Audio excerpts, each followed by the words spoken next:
It's time for Trench Talk, where Joe Rogan meets underground metal and heavy music. I'm your host, Flight of Icarus with MetalTrenches.com. As always, if you haven't, please do subscribe to the channel. Give us a like or a rating, depending on what platform you're on. This is available on YouTube, iTunes, CastBox, and BitChute.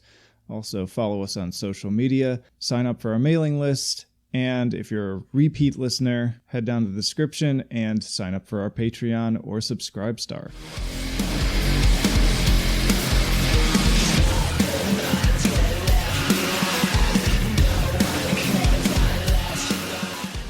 I got all the time in the world, dude. I got nothing going on right now. All right, cool.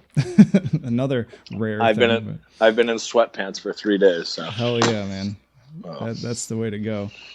Living the dream. Living the dream. Nice. All right. Well, so you want to start by just sort of introducing yourself and your band? Yeah, I'm Lex, the lead singer of 3TEETH, which I guess, for lack of a better explanation, is an industrial metal project. Hell yeah. And you just put out your latest album, Metawar.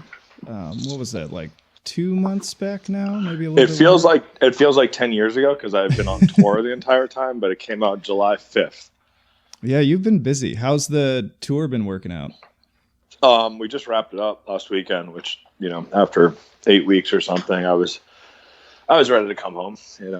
That's sort of my threshold. Anything after about 8 weeks, and I'm just broken. But it was awesome. I mean, the tour was spectacular. It was everything I could have hoped it to be. And we had some really awesome support with Author and Punisher and Ghost and this girl Lana Del Rabies, and it was just overall really great turnout every show, and the energy in the rooms were just everything I could ask for. So it was great. That's awesome. And Author and Punisher is sick, so I'm super sick. I mean, Tristan, jealous. We've been talking about doing a tour for the better part of 4 years. And Tristan and I have been good friends, since we sort of started our respective projects. And he's actually I'm a Boston native, and so is he originally, but we both live out here. And he's actually from the town over from me. So, there's just a lot of weird sort of, similarities that, brought us together as friends. And we just basically talked about, we played a couple shows, in LA together and stuff like that. But we're like, dude, we just have to do a tour together. And so it was a long time in the making. It just worked out perfect. It was awesome.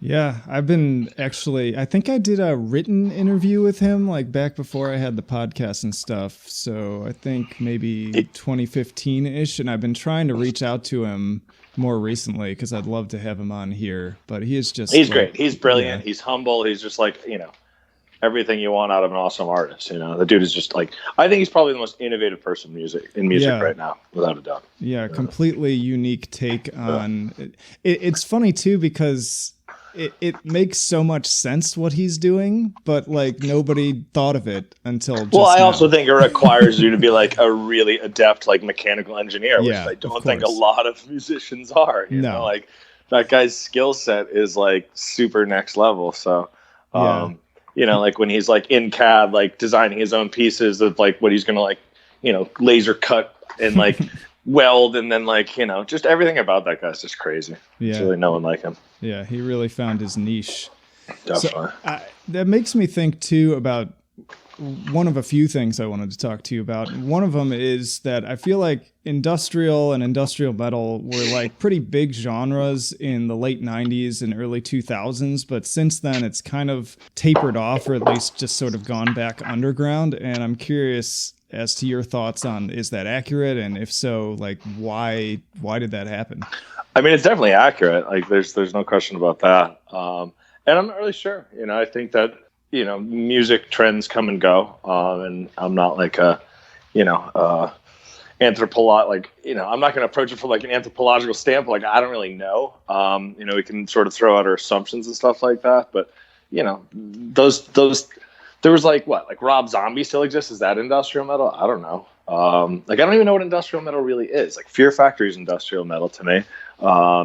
like when you refer to those projects, which ones do you mean specifically? Because like I just, I mean, it runs the gamut. I think both of those projects are industrial metal. They definitely occupy kind of different zones, whereas you know, Fear Factory is a little bit more like on the thrash side, and then you got Rob Zombie's a little bit more sort of alternative kind of pop in some ways. Yeah, I think industrial metal as an idea is sort of a bastardized genre to begin with, where it's like you sort of have like you kind of people cobbling together like industrial and new metal into making industrial metal. You know what I mean? Like, which I think that Power like, Man you know, 5000.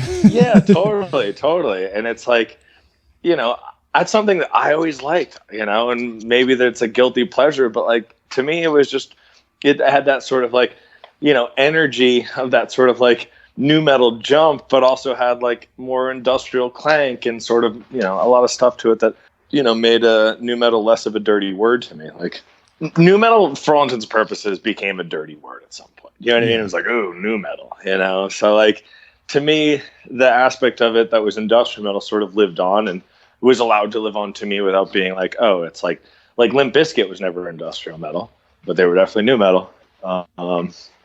But, you know, I don't know. Look, you see Static X is doing a reunion I was tour. just going to mention them. Yeah. They were definitely a gateway for me. Yeah. I still love Wisconsin Death Trip. I listen to that record every tour when we're driving through Wisconsin, front to back.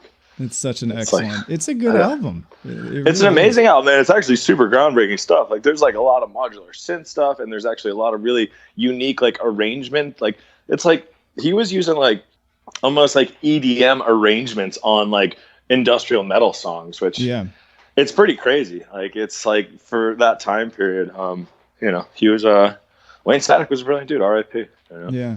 Well, maybe you touched on kind of part of why this is sort of coming back around, because I agree with you that new metal kind of became a dirty word, but I've talked with a few other guests about how I feel like that's changing now because we're just experiencing like a generational change, and now all the people who like grew up with new metal are the people sort of like at the front lines, and now they're and all you're willing, seeing it like brought back with the sort of mimetic force of like irony as well, with like younger generations, where it's like, you know, a lot of sort of mimetic force behind like bands like Korn and even Limp Bizkit, where it's like it's almost like, you know, this kind of shitposty culture sort of has resurrected certain aspects of metal, and it's a weird thing. It's hard to sort of put your finger on, but you can definitely, you know, you can see it sort of building up in the mean streets of the internet. You know? Yeah, all that meme culture stuff. Totally.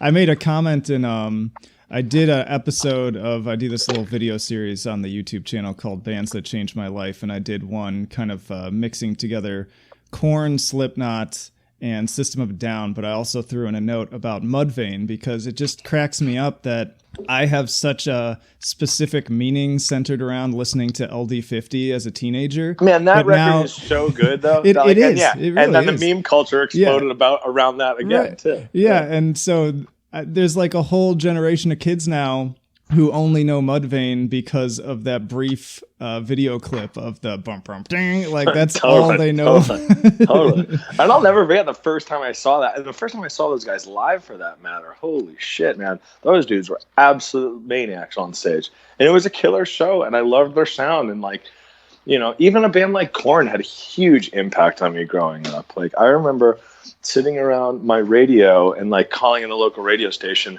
to like request Korn Blind so I could like record it on cassette. Do you know what I mean? Like that's how much I liked that's like, and I never heard anything like that. And I've been listening to like, I got into heavy music at a really young age because I have an older brother, and you know, you're constantly like looking for something heavier. When you get into heavy music, you're like, you start at something and you're like, cool, like what can I find that's heavier and meaner and scarier? And like, I just never heard anything that was tuned that low. And I was like, holy shit. I was like, this is crazy.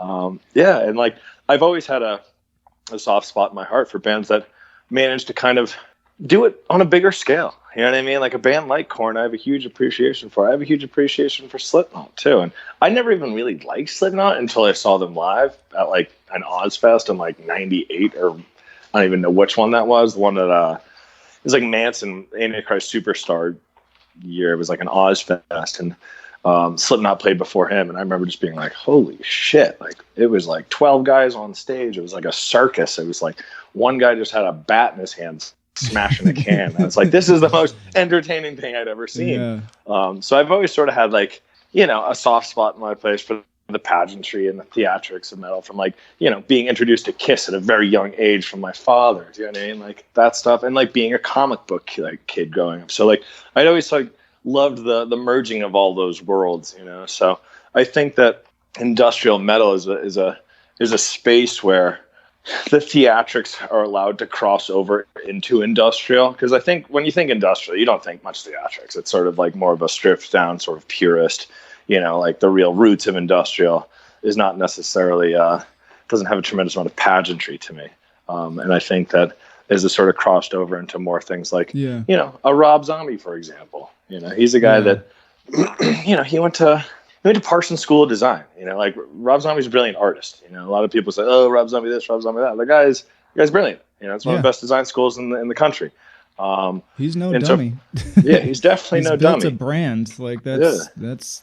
I think all these bands and people you're mentioning, like that's a big important factor, is that not only do they create music that people like, but they've managed to create like a brand out of themselves or out of their band that makes them stand out. And it gives them a sense of permanence. And I hate even like using that type of, you know, like marketing speak when you're talking about art and communication art, but it's the truth. You know, it's like and I mean, people be like, "Oh yeah, because those guys are fucking sellouts." Listen, if you can sell out in music, like if you can actually make a fucking living in music, like God bless you. Like music is so hard to make a living in right now. And you know, for every kid who's like in his garage getting upset about any artist that actually, you know, was able to pay their fucking bills without being stressed, it's like, you're an idiot, you know? Yeah. To me, part of the goals of our project we approached it from more of a, you know, building an art project on the chassis of a band. You know, like my background was visual arts and design as well. And I just sort of, you know, wanted to make more of an art project out of it than just like, hey, we're just like, you know, four guys with some like guitars and cabs and like, you know, some like, you know, drum noises. You know, like to me, I wanted to do something a little bit more different. Now I'm on stage wearing a fucking lizard mask. So. Well, I think that's even more important now, because there's just so many bands. Like there's never been an easier time to get your music out there. So you have to stand out in some way. And that is definitely something that sort of drew me to your band, in addition to just liking the music, like especially on this album cycle with the really high production, high concept music videos. And then of course, just your band of course has like a look with right down to, you know, your mustache and haircut to the clothes that you're wearing, like that helps you kind of stick out in people's there's minds. An aesthetic. And I do believe that aesthetic in general is what sort of, is like the DNA of culture. I think all culture sort of starts at an aesthetic point. So, you know, for us, that was sort of what we wanted to do. I also think that it's like more people are listening to music with their eyes than ever, which for better or worse is just the reality of the fact that everything is sort of internet driven at this point. And I don't think that, you know, like before, like how did you find a band? Like you went to shows and you like saw what the band looked like and you're like, oh cool, and like you heard the music and it was this sort of experience all together. Or maybe you know, someone lent you a CD and you heard the music and you didn't know what the band looked like or anything like that. Maybe that came first. But today it's like you almost are going to see everything before you hear it, because you know, the internet is not an audio forward platform. You're going to see the thing before you have to click it. So to me, it sort of seemed like, you know, a little bit of a no-brainer to make sure that we had enough, you know, aesthetic incentive to sort of, you know, like if you're going to see something that you really like, damn, that looks cool, what is it? You're going to want to click it, and that's it. Yep. You know? Yeah, I mean, that's even just posting stuff on my channel, like a big part of it is coming up with the thumbnail. Because if your thumbnail's not interesting, if it doesn't catch attention, nobody's going to watch it. So and it's weird when you realize like what catches people's attention and what doesn't. Because sometimes you're like, oh, this is going to be great. And then you realize like that actually didn't catch anyone's fucking attention.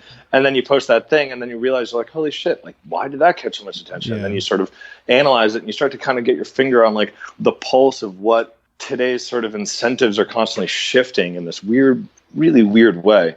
But we just live in a weird time. So you just kind of have to be able to be like super limber minded and be willing to adapt, and definitely don't ever like, I know a lot of very talented artists that approach it from this sort of purist perspective that kind of cut off their nose to spite their face, because they're just like, oh, that's just like not what I'm about, and I don't do that stuff. And it's like, okay, Yeah. cool. Well, like, that sucks that you're going to condemn yourself to the obscurity of that, because I think your stuff's amazing. Yeah. It's like, I don't think it cheapens you as an artist to, to do that. I think it enriches the artistic experience to look at it at sort of like what I call everythingism, where you have to do everything now as an artist, and I think that that's just sort of the way the world works. Yeah.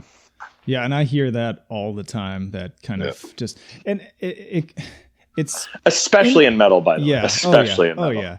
Well, and it's interesting to me too, though, because like, even going back to what you were saying about like industrial not having much pageantry, it really depends on the band. Like, a lot of people think of, say, Skinny Puppy as kind of like a more traditional stripped back band, but they had tons of pageantry in their live show. And even though, I mean, I've never talked to those guys, but they strike me as very like kind of anti-commercialism type people. But there is a level of business savvy in what they were doing with their live shows and how they were using that to draw in, listeners and sell tickets and all that kind of stuff. I really don't think you can escape it, but it does run the gamut from that to, say, like Rammstein, where they're freaking blowing fire on stage and, and it's like a whole. And I guess thing. that's what that's what the allure of industrial metal always had to me, where it just felt like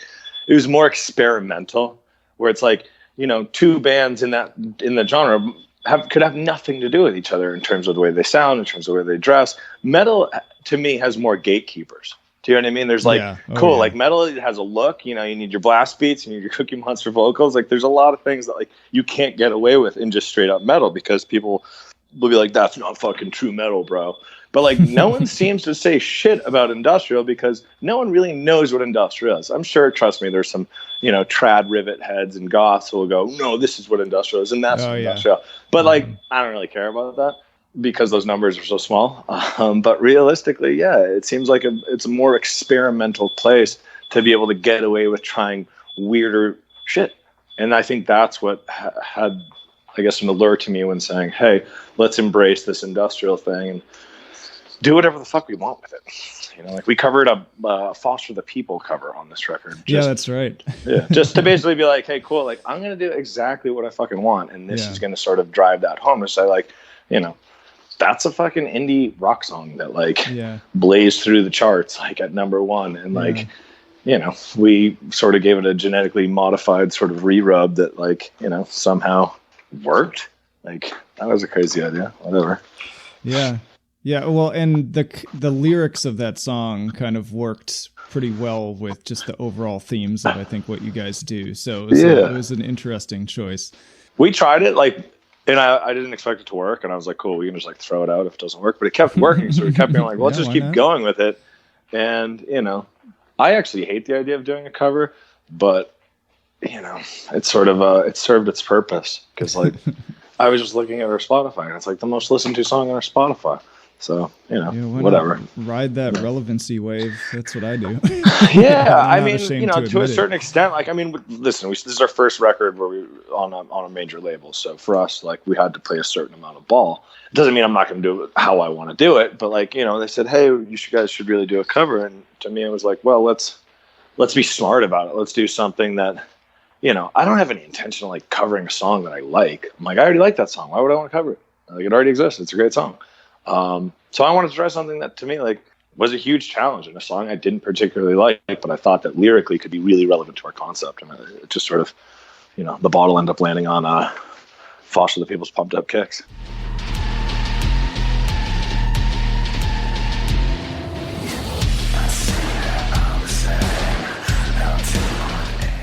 So, all right. So now you're on a major label, and I've been following you all since the self-titled album, and kind of tying in with what we've been talking about regarding sort of the gamut of what industrial metal and industrial can sound like, and just the differences in that. I've noticed over those 3 albums that your sound has evolved in a very particular direction, at least in my mind, because I look at the first album I heard as being more aligned with kind of Skinny Puppy, 9 Inch Nails, sort of a more kind of subdued traditional kind of. We'll call it like a niche industrial record, like a record that to us it was like, you know, very sort of like 90s industrial, sort of like, I don't want to say like entirely made in the box, but yeah, I mean, like that was sort of like me and Xavier, like at his place, like working on a laptop and like, you know, plugging guitars in DI, and like we just did that record because strictly we wanted to hear it. Like we had no intention of anything going past that point. It was like, hey, let's just like make a record that we'd want to hear and like let's see what happens. And like that was really the extent of the motivation of that record. If someone said, hey, you guys are going to tour with Tool on this record, I probably would have taken a little more time. That's crazy. Yeah, I was not expecting that at all. Like there was a song that like we forgot a bass line. I was like, oh shit, like maybe we should have put a bass line in that song. You know, but whatever. Again, like it was one of those things that it was almost like a freak accident. You know, how did you end up on that tour? I actually met Adam Jones at a wedding in Boston, and we were both groomsmen because we have a mutual friend, and I was best man, and Adam was one of the groomsmen, and we just ended up sort of like hitting it off, and becoming pals, and like, you know, he came back, we just like, we're both kind of like comic book nerds and video game guys and movie dudes, and we just like go do like nerdy shit together, and then play a lot of video games online together, and somehow, which is funny because like, you know, and everyone's like, stop playing all those damn video games, it's never going to pay off. I was just like, in this case it did. Turns out playing video games can actually create life-changing moments for you. So needless to say, he was all like, I never told Adam about my band. I was like, I'm not that type of person, just like wants to like ram it in front of your face and stuff like that. So it was like maybe a year later, he was like, dude, why didn't you tell me about your band? And I was like, well, because you're Adam from Tool, and everyone's probably like, hey, look at my band. He's like, well, I mean, you're right, but it's awesome. I just saw a video. It's really cool. And, you know, he's like, I want to come out to one of your shows next time you play. So he ended up seeing us play at the Viper Room maybe 2 months later, something like that. And he loved the show. He's like, man, he's like just so crazy and aggressive, and you guys are just going off on stage. He's like, it would be so cool if we toured together, right? And I was like, you say that to all the bands, don't you? Like, I just like, it was like in one ear, out the other for me. And then like, I think fast forward even like 4 months right after Halloween, they had come back from playing Monster Mash, and we used to do like an annual show in Detroit that we just came back from.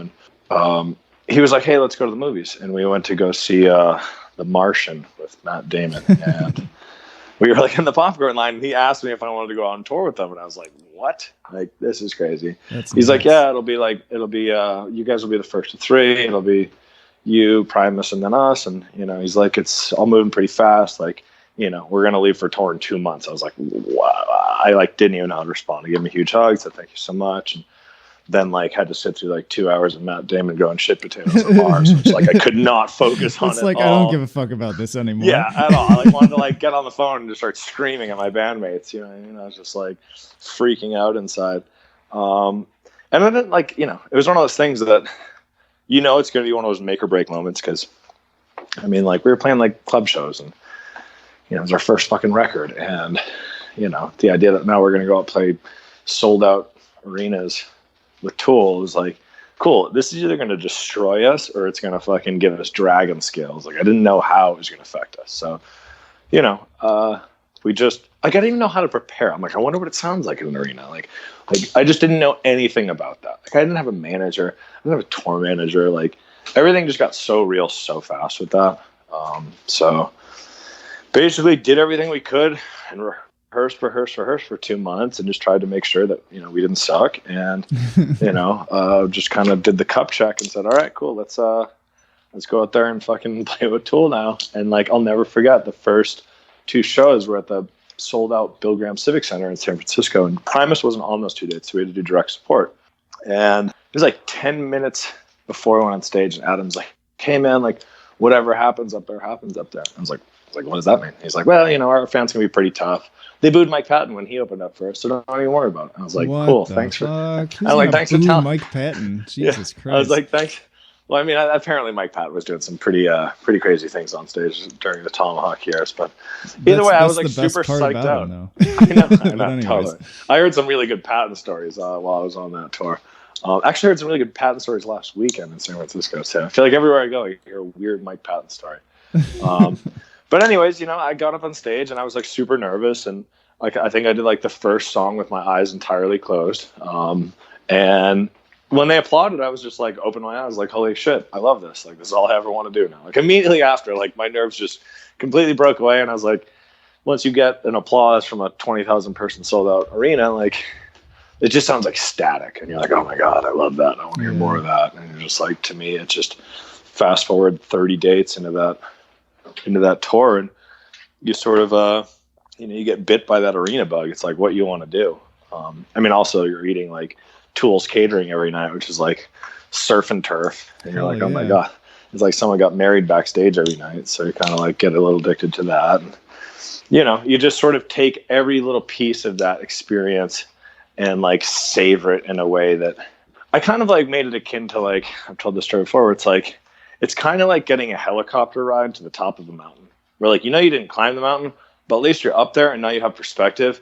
And you're like hanging out with people who did climb that mountain. So you're kind of talking about how they got there, and you're learning, like, in the back of your mind, how to like chart your own path back up there. And, when you get your helicopter ride back down, you just sort of get enamored with the perspective that you had up there. And you just sort of, it starts to affect every aspect of your artistry, like from the way you write, to be like, wait, we need to write songs that can fill those spaces more, which going back to your initial question is like, you've noticed an evolution of our sound, and it's like when you go out and play with bands. Sense. Yeah, and you play with bands like Tool, and you play with bands like Rammstein and Ministry or Danzig, whatever. It's like all these bands, you take things away from them. Like there's a lot of takeaway from the individuals in the band, from the way that they perform, to the people that they work with, to the stage production, to everything. And you're just constantly just trying to wrap your head around like how to internalize that stuff into your project. And you get really grateful for it too, because you realize like how much of that stuff actually, it's like bands have constantly been doing that, co-signing and passing torches. And it's like, I heard from Till a story about how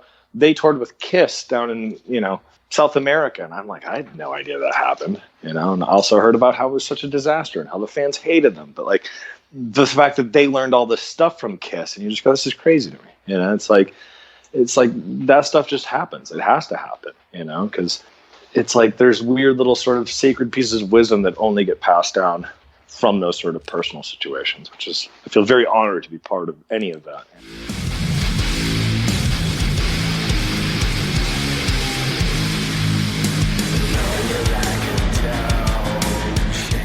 That's really cool. And that gives me so much perspective on where I was going with that question, really. Was because I can definitely hear a trajectory from that to shutdown.exe, and then especially now on Metawar, that they do feel much more like arena Marilyn Manson, Rob Zombie kind of style songs, as opposed to where you started.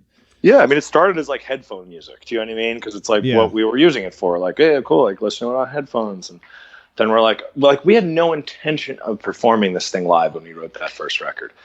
It was like one of those things like, oh, cool, like now let's figure out how to make it live. And like there was a lot of things that when then we realized, oh, well, we should have wrote this a little differently if we were going to play it live. And then, we started to kind of, Shutdown was like the weird one for us because we really didn't know what we wanted to do with that record. That was sort of like throwing shit up against the wall and seeing what stuck and trying different things. And it was a really experimental record for us. But by the time we got in the studio for this third record, it's like we knew exactly what we wanted to do with this record. And we knew we had like the time to do it because we had a little bit of a cash advance from the label. And we had just, we dedicated to like sitting in a room and writing it together like a band, which we didn't really do on any of the other records. The other records would sort of be like, passing files around still and sort of working in the box. This one was a band in a room writing together, which it sounds like that to me more so than the other records. And, when it came time to sort of like, oh, cool, like now taking these things into a live experience is going to be a lot more intuitive because we wrote it like that, So I think that's sort of what you're getting at.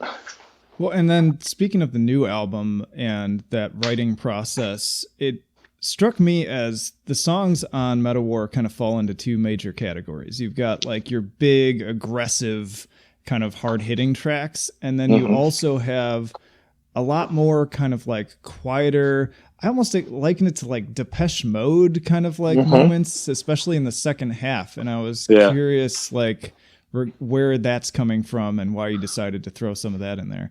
I think because the album itself is like it's kind of like unrelenting, that it needed some sort of like bring people down moments where it's like almost like a little bit of a, you know, like it's like Depeche vibes. Like it needed, and that's something that like we all love Depeche Mode. I feel like that's a huge secret of all metal. Like every metalhead actually likes Depeche Mode, which somehow like has influenced actually a lot of music that you would never guess. But yeah, for us, we like to make it sexy too. Like that's another thing I think about some metal. It's just like not very sexy and stuff. We like to write these sort of like stripper tempos and keep it sort of sexy and grindy and sort of give people, you know, that sort of like we're constantly writing songs for the poll. Like, let's be totally honest. Like they're poll tunes. That ties into like Rob Zombie too. I mean, dude does the same thing. And I'll tell you, those are the songs that I hear when I go into those places for a reason. And then it's like, and there's a reason, like we get all these girls who are like posting, you know, their dancing videos to our stuff. And it's like, it's great. I just like people dancing to the music. If they're, you know, sexy, that's even better, you know, but like, to me, one of the things I do really like about industrial music in general is like, it gets people moving from the waist down, you know, like I always said that about Tool fans. They all move from the waist up, like, you know, hands in the air and stuff like that. But Rammstein fans move from the waist down. And to us, like, that's something that resonates a lot with us. You know, that's interesting. I want to get the body moving, you know? Yeah. Well, and also, I mean, in this day and age, there is no better free advertising than like Instagram girls. Like totally, yeah, or just in general, just like user-generated content. You know, people love you know, just if people can make the content and kind of evangelize what we're doing through, you know, creating a cool video, awesome. And yeah, if they're like, you know, some sexy chick, even better. You know? Do you have any like particular favorite parts of this new album? It's tough to say because like it constantly was changing. But I think there's like actually more emotion in this record than the other records. And I think that in general was something that I enjoyed doing. I think a lot of our previous records were these sort of like cold, sort of lockstep machining, sort of like austere, like basically void of like human feeling, which is kind of what we were going for when we did that. But then this record has like a little bit more, there's more melody in this record than any of the other records. But it's not like cheese, like, and I feel like that's something that's kind of hard to do when you're putting like melody in metal music and stuff like that. And I think for me, like songs like The Fall were fun and interesting and challenging to write because I think there's a lot more emotion in that song. I think songs like Surrender, like the whole second half of the record is weird. Yeah, but it's different. It surprised me, especially like I feel like the first half I listened to it and I was like, Shutdown's my personal favorite. Yeah. And you go into the first half of this album and it's kind of similar to that. And then you get in the second half and it definitely threw me for a loop. I was like, oh, well, because I wanted to start with you like with Familiar Territory to kind of pull you in. Like Exit sounds like a song that could be on Shutdown with better production. You know, Affluenza to me was like, we'd never written anything at that tempo because we just wanted to sort of write something that moved because we're like, damn, like we'd noticed that like we kept writing, like if you listen to Shutdown, the entire record is at the same tempo, which as a gigantic machine makes sense. But as you know, an album and songwriting, it can be a critique. You know, it's something that we wanted to break out of and say, hey, maybe we don't write, you know, everything at mid tempo. Let's sort of write some up tempo stuff and front load it onto the record. So it's like the record just comes flying out of the gates and then sort of settles you into something that feels a little bit more familiar with Exit. And then, you know, American Landfill was we just wanted to write some just huge, crushing, body bend sort of festival banger. So like, you know, we wrote so much this record with the intention of doing it live. You know, it was fun.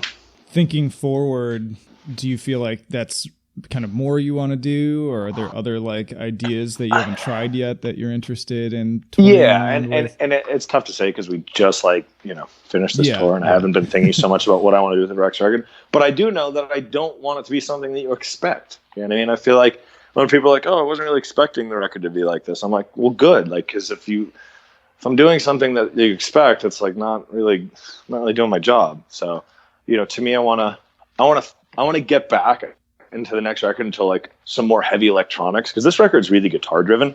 But I want to sort of now split the difference, I think, between like, where Shutdown is like super electronic. I kind of want to find that space, and kind of like get more experimental. And I also think that had to do with like some of the pressure of making sure we could give Sony a record they could sell. And I feel like now that we did that, now I can kind of like do whatever the fuck I want for the next one. Yeah, you gotta prove yourself. But it seems like it's been panning out. Totally. Do you have any like dream people you would love to like have on your album in terms of like guest appearances or things like that? I mean, I do, but like, they're always so super varied. Like Diamanda Galas, like I would love to get like her vocal on some crazy track, and like, it's like, I don't know where I'd want to use things, but like there's certain people I can imagine like just working with that I can tell would just be super awesome. There's the obvious stuff. Like it would be so cool to do something with Trent, because I just think that guy's absolutely brilliant in every shape and form. And working with Sean Bevan, who produced this record for us, who, is a co-creator with Trent for quite some time on a lot of his stuff, that, you hear all these stories and you're like, damn, it would just be so awesome. Yeah. It'd be interesting to do something with Manson. I'm not sure how well that would work out, but it would definitely be interesting. I could definitely see it in terms of just the sound. Totally. And yeah, I don't know. It's so funny because in LA you rub elbows with so many people and you talk about doing so many different things, and we'll see where we sort of land on the fourth record here and who we're gonna play with. Yeah. You keep name dropping all these people like that I grew up with, like the sort of the childhood bands. It's so weird to me. Like I have an issue of Metal Hammer here on my table that they just sent to me, and it's like Tool is on the cover of it, and it's like there's a whole thing with Faith No More and Static X, and like we have a huge spread in it, and I'm just like, what year is it? You know what I mean? Like I'm like so confused by it sometimes. I'm like, wait. So like we're in here, but then there's all these things that I grew up that inspired me that somehow it's all still in this magazine, and and the fact that it's even still a print magazine, it just feels like a weird time capsule. Yeah, it's. Do you remember like what was the first like industrial metal band that you heard where you're like, whoa, what is this? I mean, Ministry like kind of blew my mind at a young age. Like I listened to a lot of Ministry as a kid. Which album? I had a Mind is a Terrible Thing to Taste and Song 69, and like those things were just on super repeat for me. Yeah, man, I love their early stuff. Yeah, and then I kind of went backwards into kind of Twitch and sort of, but for me, yeah, I mean those records really, like I have to say, like I told Al Jorgensen the other day, I'm like, dude, like without you, I don't do what I do, and like he was like, thanks, brother, give me a big hug, but like that's the honest truth. Like I think Al is so seminal to the equation, such a pioneer.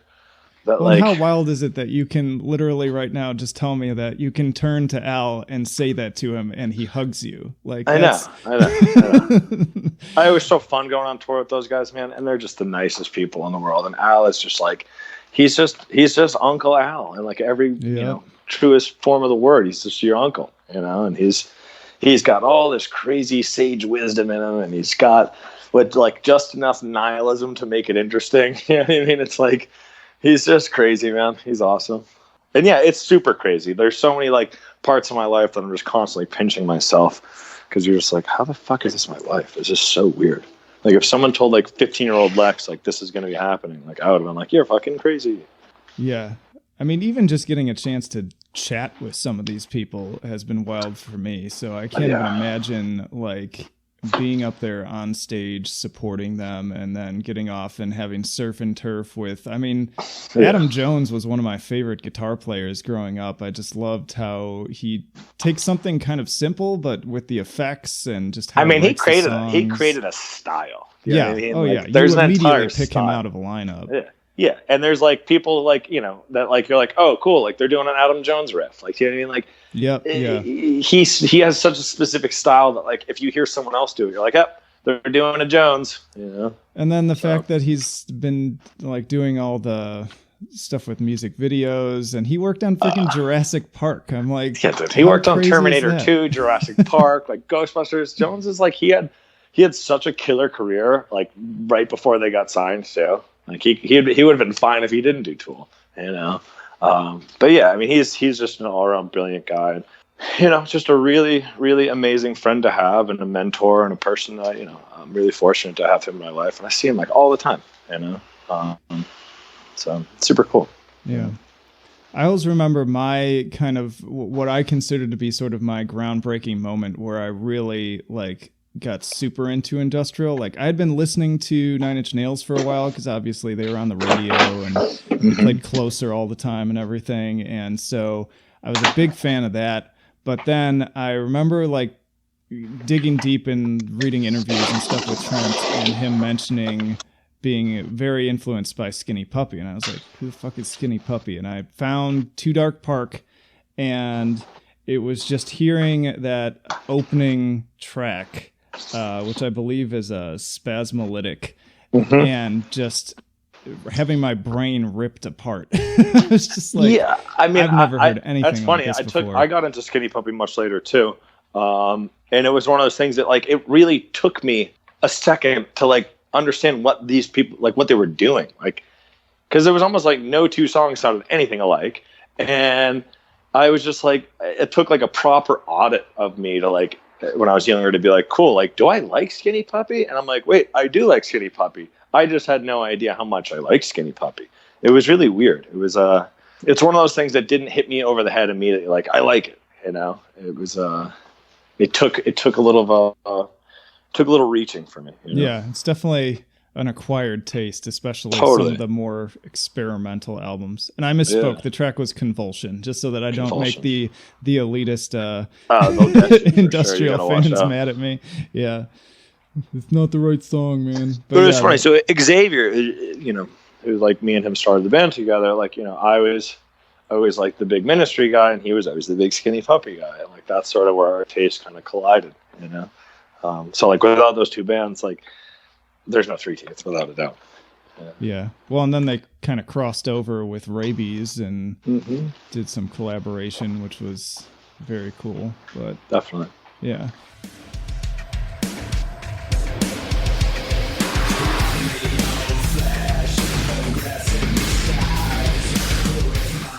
Awesome, man. Well, is there anything else like you want people to know about this album or upcoming tours, things like that? We've got tour dates coming up in November with we're supporting Ghostbane, which, you know, another thing that is just super interesting and weird. Yeah. In terms of sort of a lot more like, crossover happening. That's just crazy. Yeah, crazy crossover happening. It's like, you know, and even what he's doing in general, you're like, what is this? It's like new metal with like, you know, goth hip hop meets Juggalo meets like, you're just like, it's like, who knows now? It's like everything is it's 2019. It's genre fluid, you know, which is cool. I like that, you know. It's a bunch of kids who like grew up with iPods instead of albums. So it's like, you know, people are just music taste is so varied now. Yeah. That you can. I think it's cool. Yeah, I find it exciting. Like, I know a lot of people who are like, this is stupid, and they're like watering down the genre, and like, this nobody, blah, blah, blah. Like, you know, a lot of kind of whining. But to me, I'm like, dude, imagine like all the so-called like SoundCloud generation, like hip hop kids that are going to go out to see them.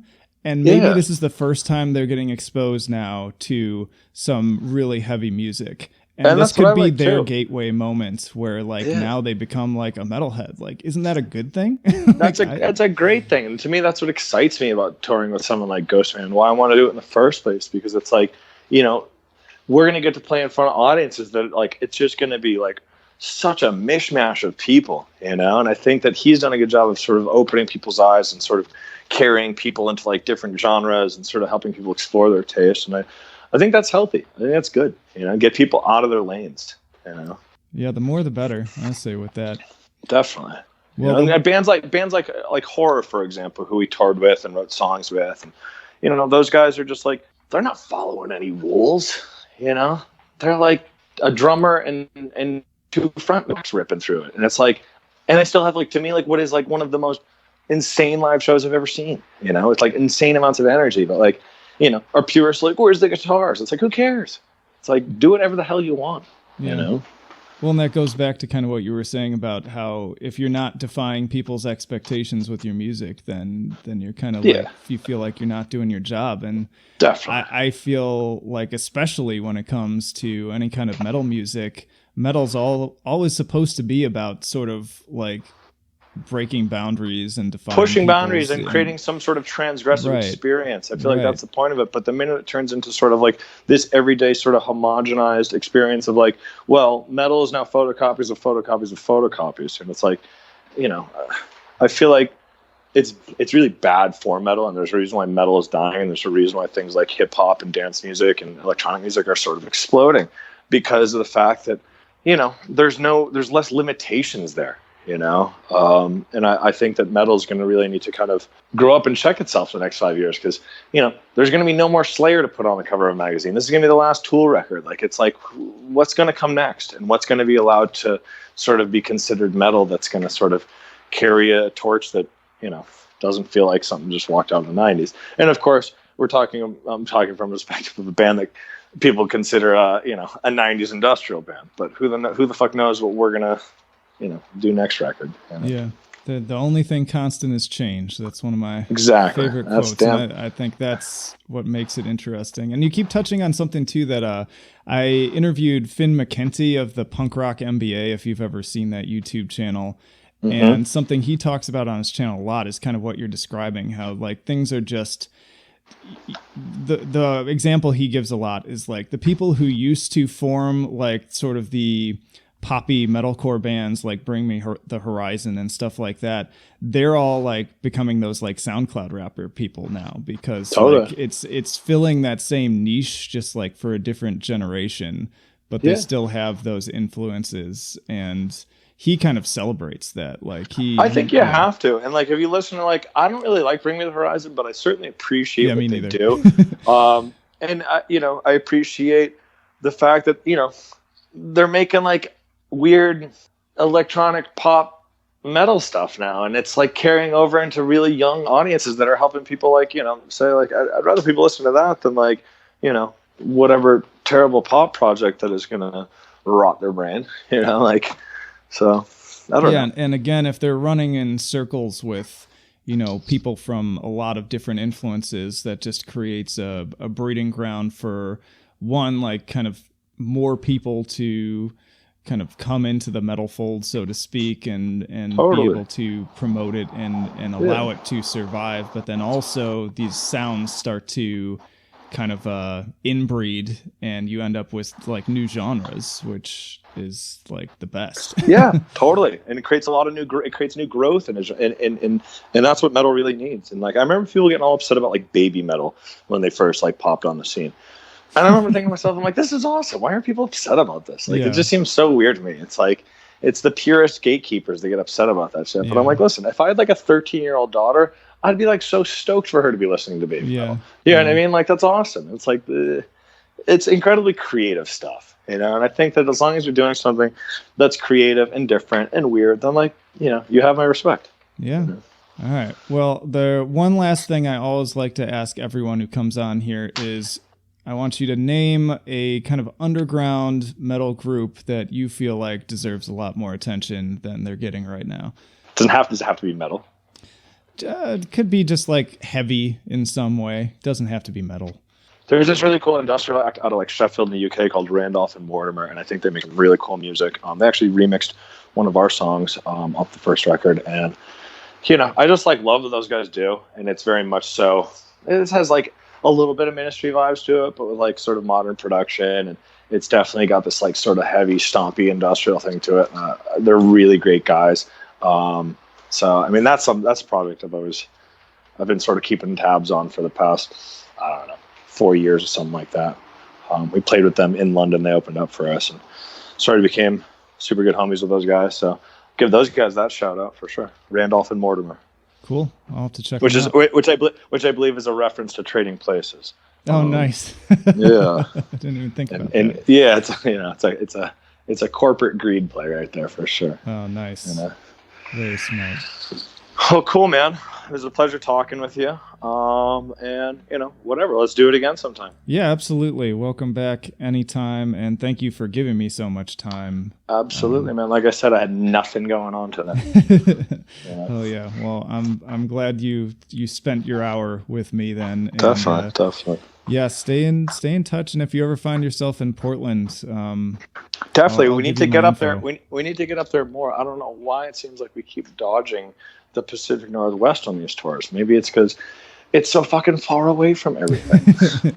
It really is. And we always get skipped too because we're kind of right between Seattle and then, all the big places in California. I mean, we played up there once. We played up at Dante's and I had a blast. And dude, Dante's is a great venue. Yeah, it was super cool. And like, we like absolutely got like trashed and hung out all over the city. It was super fucking fun. Like, I'm like, why do we not play Portland? And then I ate at some like really like food was amazing. The whole experience. I had a great time.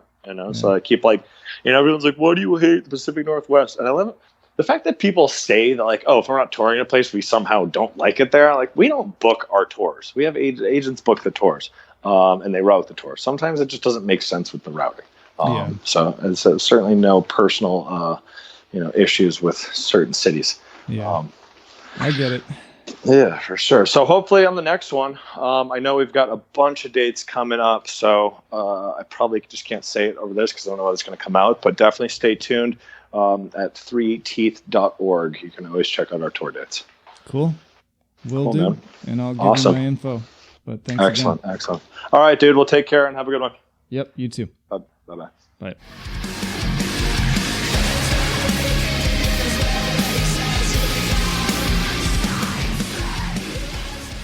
And that'll do it for this episode of Trench Talk. Hope you enjoyed it. Once again, if you haven't already, please do subscribe to the channel, follow us on social media, subscribe to our mailing list. And again, if you're getting added value out of this, you keep coming back for more, you think we're worth it, then hop over to our Patreon or a Subscribe Star and donate to us there. Just $1 a month makes a huge difference in covering my overhead costs.